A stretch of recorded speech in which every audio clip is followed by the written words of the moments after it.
Nah, it's going to be when it has to be, right?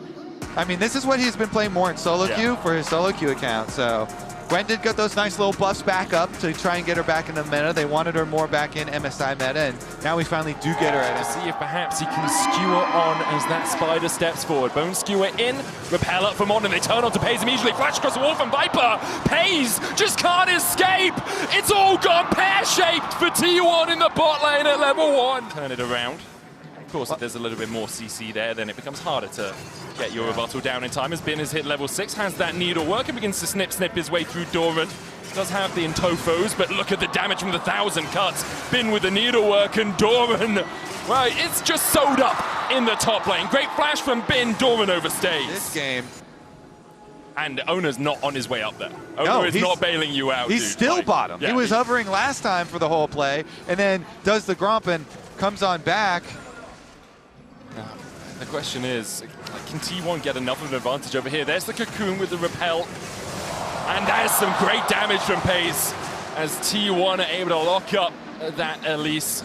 It's the issue if that initial bit of CC doesn't hit and you repel up. Oh, great flash as well with the Phantom Undertow and the Ghost Water dive. The flash EQ combo as well from Ona. A moment ago I asked. There he goes in, flashes to make sure the stun hits, can pull him back, and then even though Paze, you know, Viper's able to, wait a second. Oh, Cataclysm in from Ona. Goes for the dive as well with Phantom Undertow from Carrier. Paze on a killing spree. Meanwhile, Ona falling low, gets taken out by the weirding. Knight needs to run, and T1 are on the chase. He's trying to get over to Bin, but I don't know. Carrier and Doran trying to close the door here.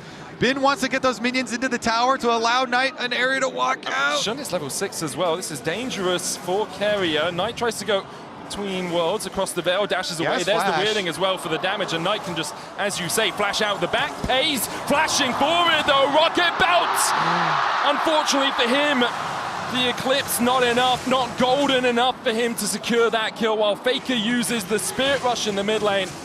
As Viper and On push in. Bot lane abandoned by both these teams as Grub's the target for BLG. Yeah, everybody roams up for the action here, and the long chase on Knight does not even afford the extra kill to T1. Paze trying to answer there, had his proto belt done. Almost was able to get enough damage, but not quite, and Rico gets interrupted. That's On Carrier now, running with that Ghost Water dive, heals up. Knight looking for top lane as Doran his target. Shun is here as well. Doran's got to do a lot of work to survive through this one. Shun with the Ishtar's impact across the wall. They'll put down the Hallowed Mist and impale onto Doran, and enough needles to send him back to the fountain. Meanwhile, on the bot side, On and Viper now need to decide, do you stick or do you run away? Do you stay or do you live to fight another day? As good damage from the Spiderling. Cataclysm onto the backline. Viper able to walk away from the flag and drag combo with a TP coming in. Soulless Snare only finds one Paze. Down to about half HP, good rebuttal on Ignited. And Knight just here to save him. Golden Eclipse not enough, even with the Ignite ticking onto On. They didn't have those into Knight and into Bin, and try and use that replenishing shield over and over. Carrier! It looks for it onto Viper. Death from below. Carrier finds him. Yeah, thank you, observers. Tower's gonna go down in favor of Bin. That is first tower bonus for him. Mid lane though. Flag and drag in from Ona, Cataclysm down, On goes into the sky. Shun with a good Ishtar's impact on Carrier is still going to get rooted up. And now that Skarner has no place to go. Paze with a double. T1 have come to life. He is going to be stymied on his way, you know, because a Pike can get quite close to you before they use the Bone Skewer.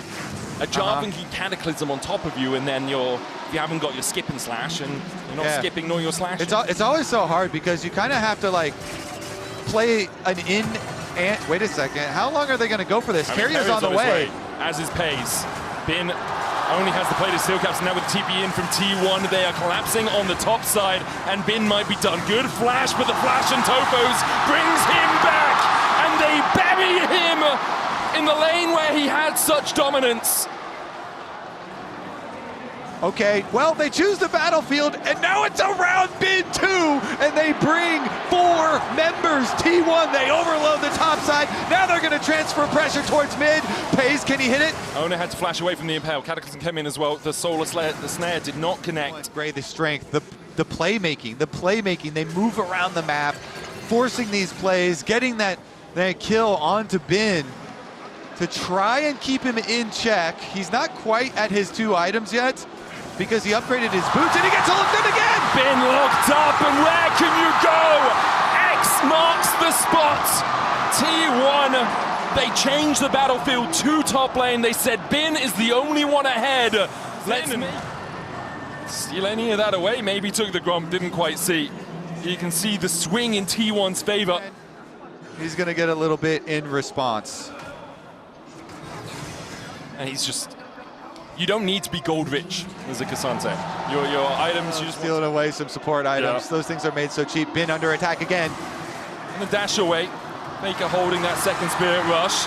They'll jump in for Bin. Hallowed miss, dodges the charm, locked against the wall though, and this is without Pays even here. The Fed carry for T1 is not needed to take down the Fed carry for BLG.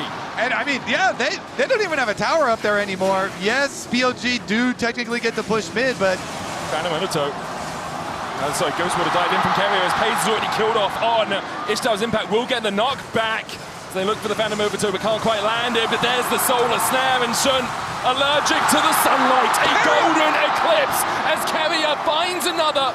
Viper trying to walk away, but a flag and a drag will pull him 6 feet under. T1 cannot contest. It will be soul point for T1. A Cloud Soul alongside it.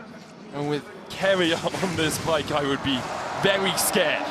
Overwhelming. Battle Herald comes down from Owner as they look for the charge towards the bottom side. Bin dashes to the side of the Bone Skewer, but still that charge is going to come in. Bin going forward here, though. Onto him.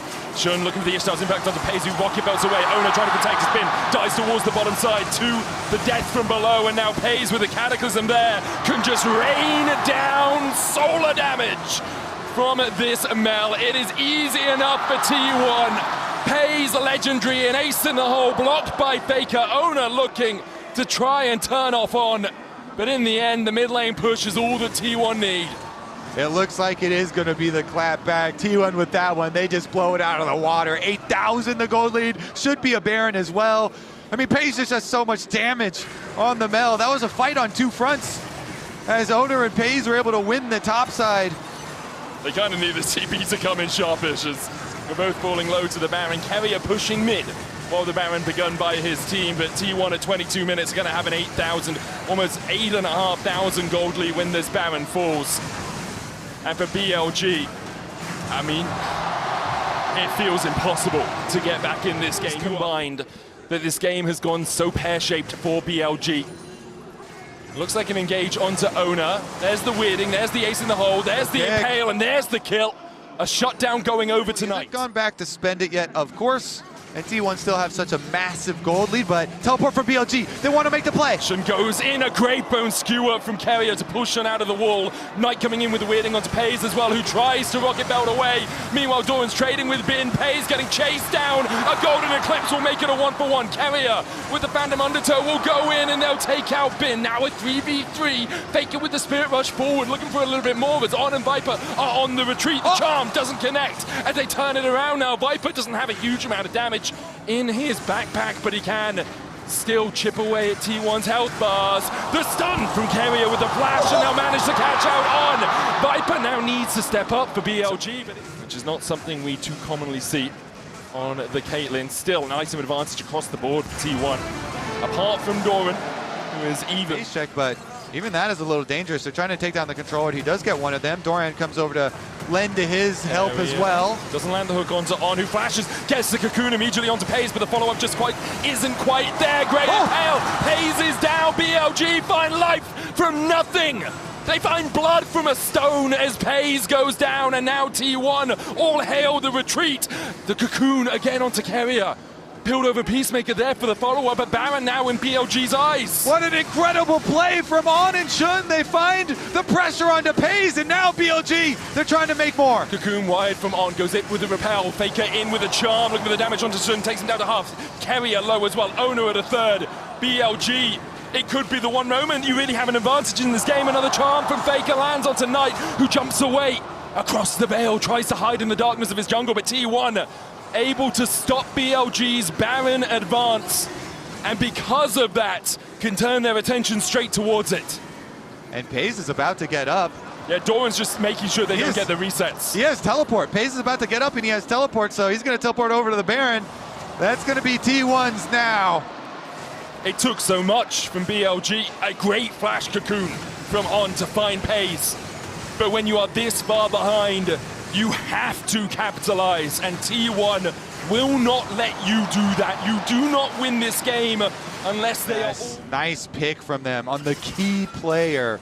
However, Faker, hallowed miss, charm goes wide as the skip and slash comes out from Bin. Doran with a good path maker though will lock him up. Mid, while the rest of them wrap around, And Carrier finds the bone skewer onto Knight. Owner puts the standard down, no vision at the moment for T1 in the middle of the pit, but they're just going to step forward and get vision themselves. Faker rotating still not here, does have the TP, Elder down to 10k. Faker on vision, BLG trying to step forward, but Owner and Doran are just too tanky. Faker with the Spirit Rush can go across the wall, good double impale, but that's on the tanks, the Cataclysm going in. Owner almost falling, Knight down already though as Paze finds it. T1 eating them alive in the river. You will take this series out of their cold, dead hands. T1 take us to 5. What an epic series here. They're going to even it up. It will be 2-2. T1 at the Elder Dragon. They take the team fight, and they're going to push for the Nexus. BLG fought valiantly, but in the end, T1's early game, the pressure they enacted through the bot lane was enough to keep BLG at bay. When these two teams meet, we are always guaranteed a banger. And this time is no different. Bring on Silver Scrapes. Oh my goodness.